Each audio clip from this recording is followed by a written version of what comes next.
Hey guys, in this next part, we're talking about graphics cards. This is always, a hot topic because not every computer needs a graphics card. If you're not a gamer, if you don't, yeah, if you're not a gamer, you don't really need one.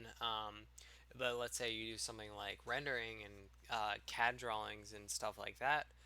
Graphics cards are a key component to that. So let's say you're building a gaming PC for the price to performance around $1,000 build. Like I said, well, not like I said, but you want to put about 35 to 40% of your build budget into the graphics card if you're building for strictly gaming. So $1,000, let's say 350 to $400 worth of that going towards the graphics card could be a good option. And right now, within the graphics card hardware industry, it's pretty interesting because there's this thing called Bitcoin mining, and it's kind of ridiculous how high the prices are on Bitcoins.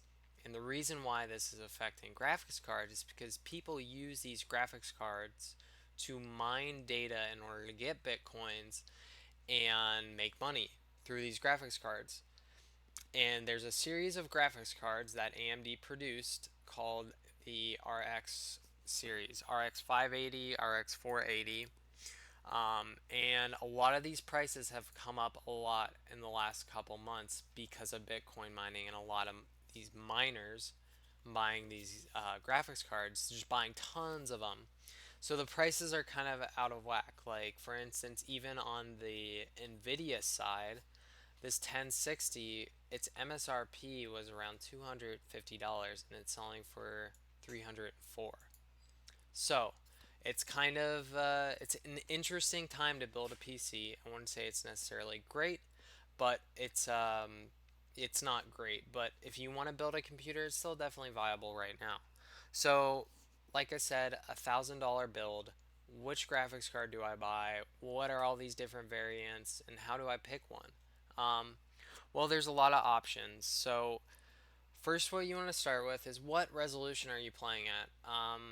A very common resolution right now, I think, within gaming is 1440p and 1080p. I think those are both really achievable resolutions for what type of frame rate you're trying to get. So let's say you're more on the high end. You're playing on a 1440p monitor. You want it to look really good. Your best bet is to go with a GTX 1070. I will show that here. Let me subtract these. GTX 1070. Okay. So GTX 1070 is around $400. Used to be cheaper, but because of Bitcoin mining, it's a little bit higher.